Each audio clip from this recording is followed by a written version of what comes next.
So today, we're going to be going through the last bit of 1 Chronicles and into 2 Chronicles. And I'm going to go ahead and tell you, there is a lot of boring stuff in these chapters. A lot of it. And I mean that. I think the Bible is incredibly interesting. I love reading the Bible. These are not the most interesting chapters. It starts off with actually kind of some interesting stuff happening. David is getting old.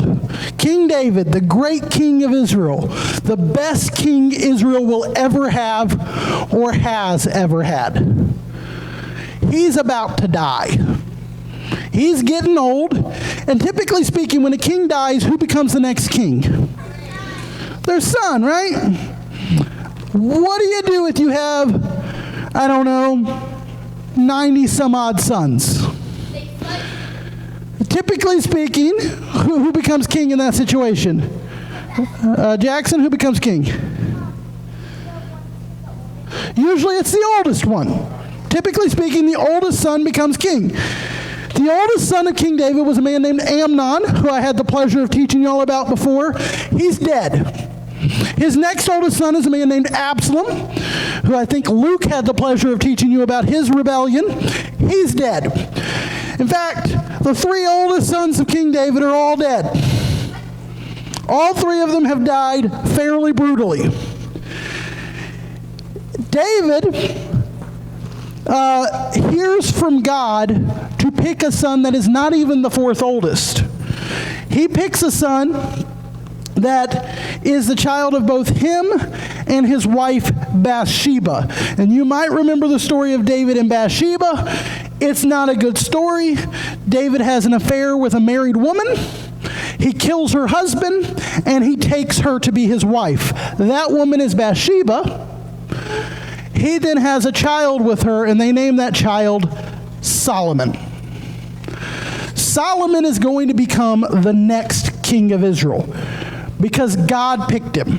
God said Solomon is going to succeed you, and David listened to God. David, as he's getting older, though, also realizes, I have a lot of sons. If I just die and they say Solomon's king, there's going to be a civil war. My sons will rise up against each other, and they'll start killing each other, trying to vie for the throne. And maybe Solomon will win, and maybe he won't. But that's not a good situation. So David does something interesting, something that is pretty unusual for kings to do. David, before he dies, makes his son king with him, which is weird. Israel, at the same time, has two kings, David and Solomon. Yeah. And the idea is that David knows he's going to die pretty soon, and he wants the people used to Solomon. He wants the people to already respect and acknowledge that Solomon is king while he's still there with all of his authority so that nobody rebels against this idea. Does that make sense? So David starts laying out for Solomon a plan that he has. David has a dream. Y'all remember the movie Tangled? Like, all you lovely folks, I have a dream. David has a dream. His dream is to build a house for God. He's got wonderful designs for it. It's a beautiful house he has planned. The Temple of David, where they're going to put the Ark of the Covenant as a permanent resting place for it. It's the dwelling of God himself, a holy of holies where the Lord would actually sit. And only the high priest could enter. But David asked God, can I build you a home? And God said, yeah. He said, no. He said, David, you're not allowed to do that. Why does God tell David he can't build him a home? Bailey, why does he say that? Bloody hands, yeah. You're a killer, David. You're a soldier. You're a warrior. You've got blood on your hands. You're not building my home. But your son Solomon can. And so as David is getting ready to die, he lays out for Solomon the plans for the Lord's house. And the first thing that he does is he tells Solomon, gather the Levites. Who are the Levites? Anybody remember? Who are the Levites? Macy, who are the Levites? Yeah, so the priests come from the tribe of Levi, but also they're all the people that kind of help the priests. So the priests come not just from the tribe of Levi, but from the line of Aaron. The tribe of Levi is much bigger than that, but the other ones help out the priest.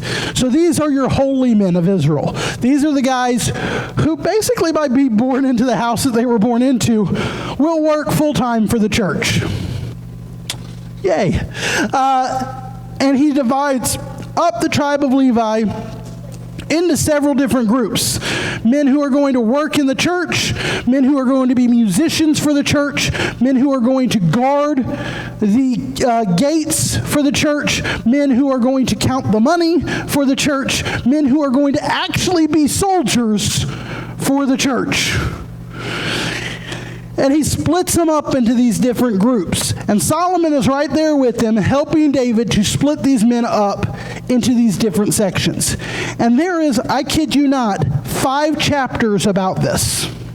5 chapters that I read through painstakingly about who did what in the temple. It goes into a great deal of genealogy. If they're the house of this man, whose father was this man, whose father was this man, whose father was this man, whose second cousin's father was this man, then they do this. And they're all split up into different sections of the temple work that they're going to be doing. Each person has a job that is specifically set for them. Why? Madison, why? Something, yeah, everybody would have something to do, and what would that cause to happen for the church, for the temple? It would run how? Pretty smoothly, yeah. It would run really well if everybody's doing their jobs. And I thought it was interesting as I was reading through these chapters that some of these jobs are a lot more glamorous than others. For example, there's a man whose job it is to actually go in and set up the incense that is going to be burnt for God. This is a man that's constantly around the sacrifices to God for the sins of the people.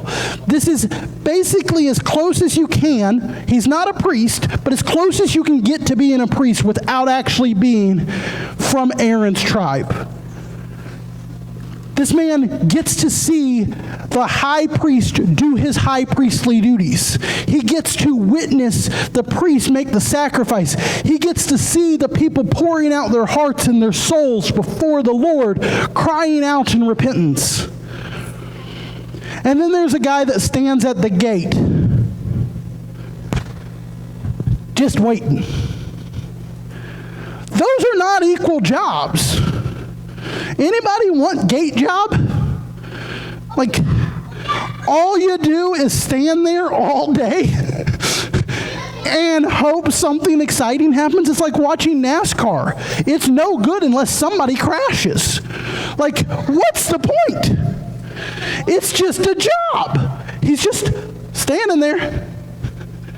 That's what I do all day, every day. And it got me thinking how some of these jobs are really kind of sad. I don't want to be a gatekeeper. There's a man whose job it is to clean out the latrines. I don't want to be that guy either. Y'all know what a latrine is? It's a toilet. It's an old-fashioned toilet. Somebody whose job it is to clean out after people. Yeah, it's not nice. It's an unpleasant job. And yet all of these men are being tasked with jobs in the house of God.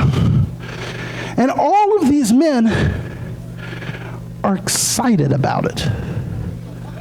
Like, would you be excited about that? Here's the thing. Even if the President of the United States called me up and he says, I got a job for you, I'm like, dude, this is exciting. He goes, I want you to clean my toilets. I'll be like, this is less exciting now.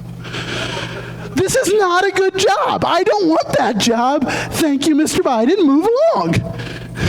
Find somebody else to clean your toilet. I don't want to be that person. But these people were so honored to work in the house of God. And it got me thinking that sometimes we have different callings on our life. We really do. The things that I was called to may not be the same things that Samuel gets called to. We're different people. We don't have the same calling on our life. We don't have the same gifts. We don't have the same aspirations. The Lord may take Samuel someplace that he would never take me. Or he may take me someplace that he would never take Samuel because we're different. Does that make sense? That the Lord picks and chooses each of us for our special talents, for the gifts that he's given us. And when we try to operate outside of the gifts that the Lord has given us, things don't go particularly well. When the Lord was gifting talents to me and he poured out an abundance of them, he did not pour out the basketball talent. I'm terrible at basketball. Truly terrible. Zion Williamson, who's one of the best players in the country right now, he and I have one thing in common, and it's that we've both ripped the sole of our shoe off while playing basketball. That's the only thing that we have in common. His biggest kerfuffle is my claim to fame. I'm not good at it. And if I tried to serve the Lord as a basketball player, basketball for Christ, tried to make it big so that I could get as big of a platform as I possibly could to tell people about Christ, am I actually operating within the function that God gave me? No, of course not.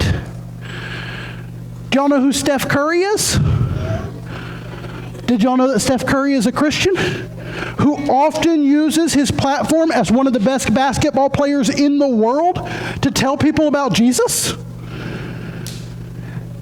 Do we think that Steph Curry would be operating within the calling that he had on his life if he was working as an HR coordinator at Roto-Rooter?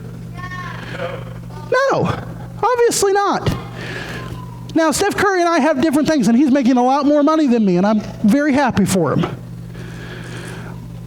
But if I get all upset that I'm not called to the same job as Steph Curry is, to the same calling on my life as he is, and I moan and I sulk and I pout and I whine, why didn't I make $44 million this year?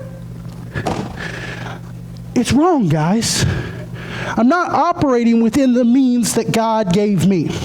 So as you get a little older and some of your talents become more apparent, some of the things that you're really gifted at, people start to notice. Because when you're young, I'm just going to go ahead and tell you, people will brag on you about things that you're not very good at. I remember when I was about 7 years old, people telling me how fast I was. It was a lie. I was not fast. I am still not fast. I got brand new tennis shoes the other week, and not one time did anybody say, how fast can you run in them? It will hurt my heart. Not very. But as you get older, certain of your talents start to make themselves more known. Go ahead and have a seat, bud. Some of your talents start to make themselves more pronounced. Things that you're really good at, you start to notice, hey, I'm actually pretty good at this thing. I'm not very good at this thing. Once you start realizing the talents and the gifts that God's given you guys, I want you to embrace them. Be excited about where God's put you. Be excited to serve in the house of the Lord, to serve in the family of God, even if it's not the most glamorous role. It's possible one of you is the next Billy Graham, the great evangelist. It's also possible none of you are. And that's fine. That's okay. But maybe you get a chance someday to share Jesus with just one person. And that's the next Billy Graham. Where you are, the callings that God's put on your life, they're uniquely yours. Macy is not the same as Camden, and nor should they want to be. God made each of you in his own image and gave you different sparks of what his talents and his abilities are for you. So that's the first thing I got from reading these chapters. Once you get through the end of 1 Chronicles, you move past the listings of what everybody's job is. And David finally is getting to the stage where he says, Solomon, it's about to just be you, big boy. I'm going to die because I'm old, really old. And sure enough, David goes ahead and he gives up the ghost. He calls for the bucket and he kicks it. He's dead. David was king of Israel for 40 years. That's a very long time, guys. That is a very long time. Yeah, 40 years. Imagine having the same job for 40 years. David was, late 30s when he becomes king. So he's almost 80 when he dies. David dies, and Solomon becomes king. Now, if you were to just read the first couple of chapters of 2 Chronicles, it makes it sound like all of the stuff that Solomon's about to do happens really fast. It doesn't. The stuff I'm about to tell you that Solomon does takes 20 years. This is a long process that Solomon is about to undertake, and it is the process of building the temple. Now, this temple is different than what you might think of as a church. It's a massive undertaking. Huge. Anybody have any idea just how big this temple really was? How big would you say it was? 10,000 square feet's actually not bad. That's pretty daggum close. Not quite that big. Kim? Not quite that big. So what it was, guys, is the ceilings in there on the lowest points were 50 feet in the air. To give you an idea, I'm 6 feet tall. That would be if 9 of me were standing on top of each other's heads. We would be touching the ceiling. Imagine me and then 8 more of me on top. We could reach up and hit the ceiling in this place. That's at its lowest point. Its highest point is 261 feet in the air. For those of you that are doing math and are real excited about math, how many of me would it take to get there? 6 goes into 260? It's about, I think it's like 37 of me. I think it's the number. At that stage, I could reach the ceiling. That's a lot of me. That's a huge, huge task. It's more than that. It's got to be more than that. Anyway, it's close to that. It's a very big building. Also, it is 90 feet wide. That's pretty significant. It's a huge ordeal. That's 15 of me laid down, going across. And while 90 feet wide, it's also 300 feet long. We're getting to a lot of Josiah's laying down. This is a very big building. He imports timber from Lebanon. Lebanon is a country that actually Mr. David Sabra lived in. But Lebanon was famous for their cedars, these big, beautiful trees. And Solomon ships in so many cedars from Lebanon to build this place. He also brings in a whole bunch of gold. Solomon is going to get known for one thing, and we'll talk about that in just a minute. But his particular gift and ability causes him to get very, very rich. And so the temple is beautiful. It is adorned in gold and silver. It's got all sorts of jewelry everywhere. And he has it separated into different sections. There's the outer courts where just anybody can go. Then you move into the inside where only the Israelites can go. And then as you get closer and closer, there's a spot where just the priests can go. And then in the very, very heart of it, it's a place called the Holy of Holies, where the Ark of the Covenant rests. And in there, only the high priest can go. Anybody remember what they do for the high priest when he walks into the Holy of Holies? Y'all might remember this from when Miss Patty taught about the temple. What do they do for the high priest? What do they do? They probably should. What do they do, Noah? That's not Noah. I got you wrong. What? Samuel? Yeah, they tie a rope around his foot in case he drops dead in the Holy of Holies. They can pull him out. It's a very fun endeavor. I don't know if any of you have ever been pulled by a rope around your ankles, but it's not fun.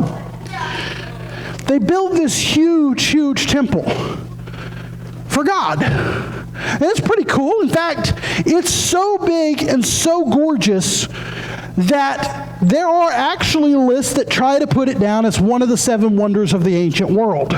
The typically list that we usually go with, it does not list the Temple of Solomon, but there are some that do. It's a big deal. Some of the other ancient wonders are things like the pyramids, and people are putting this on par with it. They're saying, yeah, this is almost as impressive as that. Pyramids are huge. They still don't know how they built those things. It's an incredible feat that Solomon has built. And Solomon gets up and he makes a dedication to this temple. He dedicates the temple of the Lord to God. And his dedication goes something like this.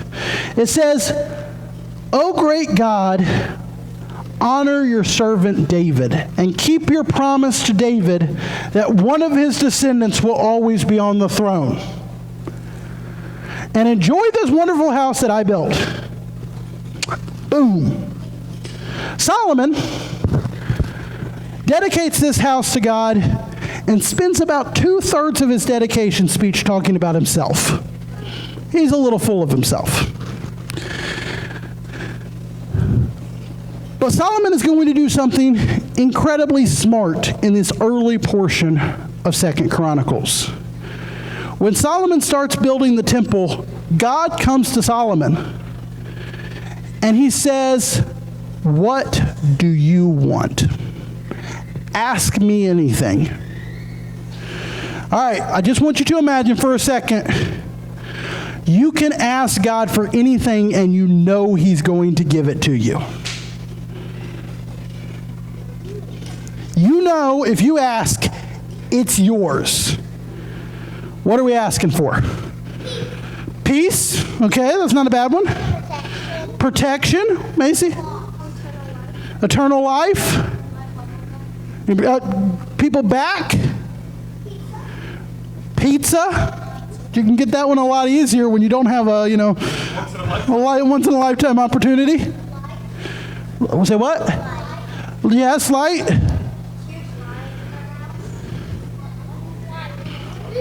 Okay.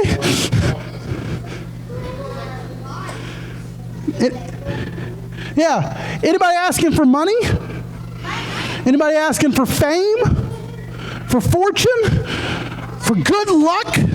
For people to think you're the most handsome or beautiful person on earth? Fame? Anybody know what Solomon asked for? What's Solomon asked for, Iris? He asked for wisdom. Solomon is given basically a once-in-a-lifetime opportunity. Ask for anything, and it's yours. And he says, God, you've given me this kingdom, and I have no idea what to do. Give me the wisdom and the knowledge to take care of these people. And God says, whoa, that's a good ask. And he says, you didn't ask for riches, and you could have. You didn't ask for fame, and you could have. You did not ask for the whole world to recognize you as a great man, and you could have. So, I'm going to give you wisdom. I'm going to give you knowledge. I'm also going to make you filthy rich.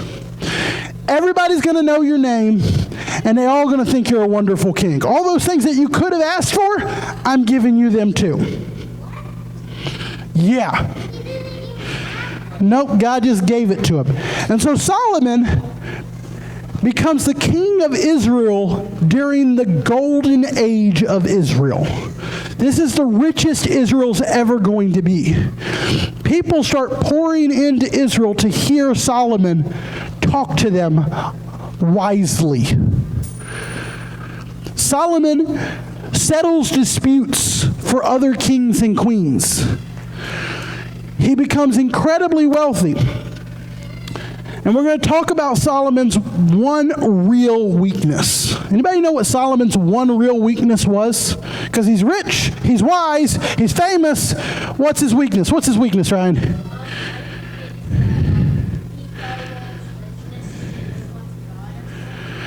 To some extent, yes. What usually does he turn to? What's he turn to, Samuel? Yeah. Solomon has a weakness for the ladies. In fact, Solomon has such a weakness for the ladies that he marries 1,000 of them. I don't know if I've met 1,000 girls that I even thought were cute, let alone that I wanted to marry. Like, that's a lot of women. Also, anybody know how long a Jewish wedding ceremony took? On average, 7 days. That's a long time of getting married. Obviously, some of those wedding ceremonies did not take 7 days. It's just like, her, wife number 742, pop her in line. Let's go. I have 100 wives for each day of the week. Solomon, though, builds this great thing for God. And I think David sums it up in his last prayer for Solomon beforehand. Something that Solomon completely misses. When David is about to die and he's giving over the throne to Solomon, David says this last prayer to God. And in this prayer he says, "You have given us everything, and anything we give to you was already yours." Meaning, everything I have that I could possibly give to God, God gave it to me first. I didn't get my money because I'm smart or a hard worker. I got my money because God gave me intelligence. God gave me a work ethic. And God put me in a position where those two things could help me earn money.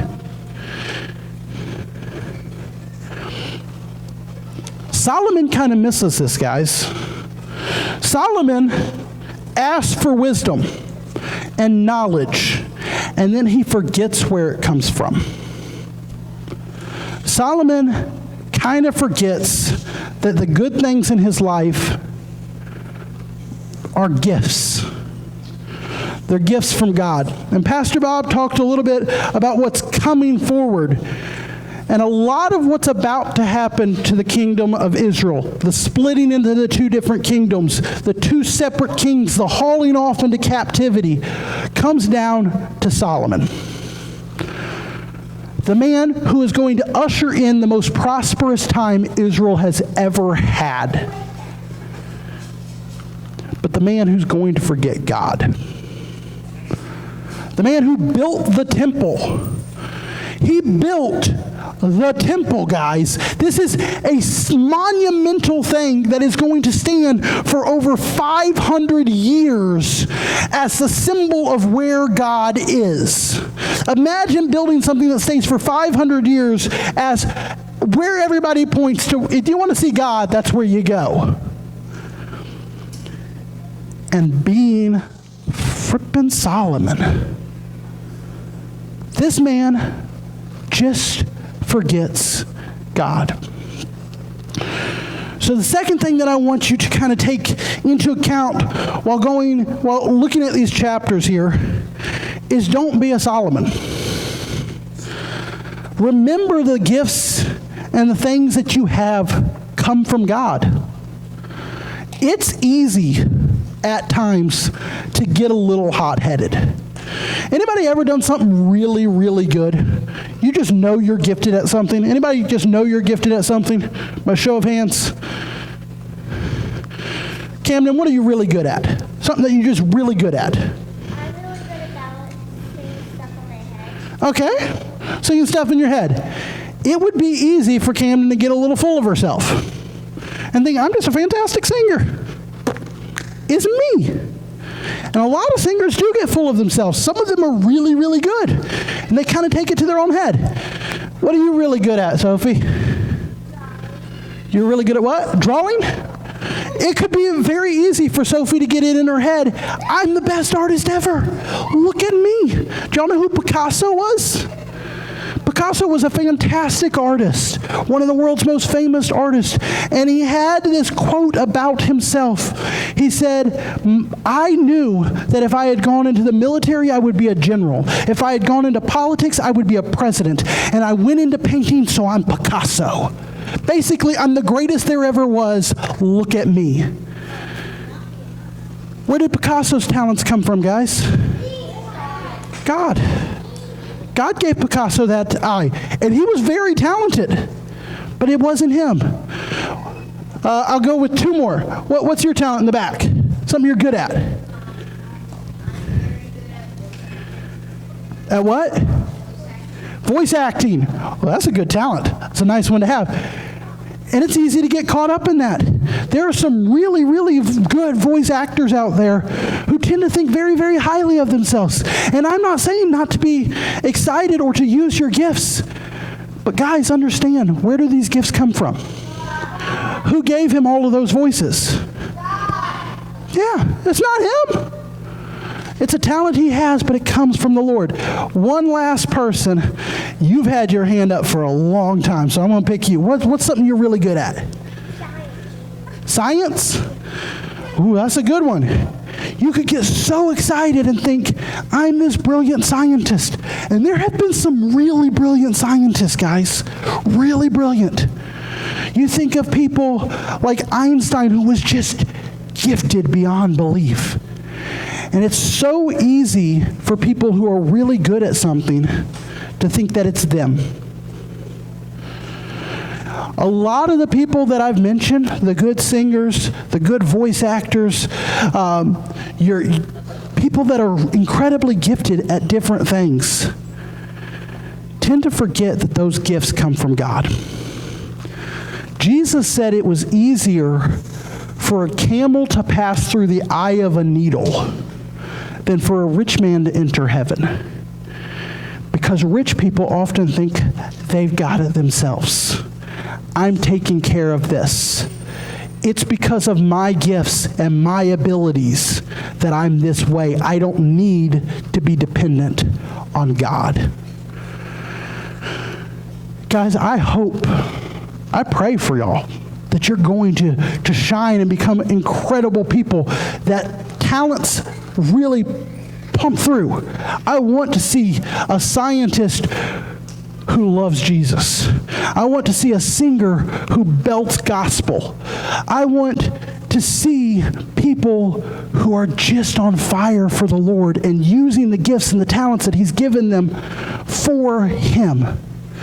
But what I don't want to see, what would break my heart, is to find out that you got so good at science that you thought you were something special and that it wasn't God. You got so good at voice acting that you thought you were the next Seth MacFarlane and God had nothing to do with it. I'd rather you had no gift at all. Sorry. I'll love y'all. I really do. But I want you guys to recognize where your gifts and your talents come from. Because God blesses people immensely that recognize where they come from. The big difference between David and Saul, the two first kings of Israel, is not their military prowess. David was not a better warrior than Saul was. He just just wasn't. You look at their records, they're pretty daggum similar. Saul is a warrior king, just like David. The difference is, Saul says, let me go grab this victory from my enemies. And David says, Lord, help me win this battle against your enemies.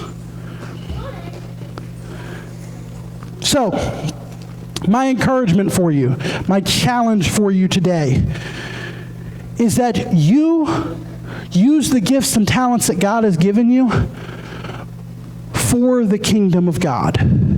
That we are all different. The talents that God has given you, especially when it comes to things like being artistic or a good singer, are not the same ones He's given me. And that's okay. We make up a body of Christ. And guys, do you know what the nose never says? That the eyeball is useless. He doesn't say it. Because the nose smells fantastic, and He doesn't say, oh, eye, you can't smell things. You useless piece of the body. Anybody think you're going to get it by just on your nose? The eye sees. Yeah, and the eye doesn't say, I have all of this vision, therefore my ears are useless. And the ears doesn't say, I can hear things, therefore the mouth, get rid of him. And the mouth doesn't say, I can communicate, my feet don't matter. We are all different parts of the body of Christ. And I don't want you to get upset that you're a hand and somebody else is a foot. I want you to embrace the gifts and stuff that the Lord has given you. And I want you to run with them. But I want you guys, I pray that you guys will recognize where these gifts and abilities have come from. So we're about to close it out. And I want you guys to be thinking as we're playing the last of the songs, am I using the stuff that the Lord has given me for Him? Because it's not just a matter of, are you using it? That's fantastic. But are you using it for Him? All right, we'll go ahead and play the music. And then I got some trivia questions for you about this stuff.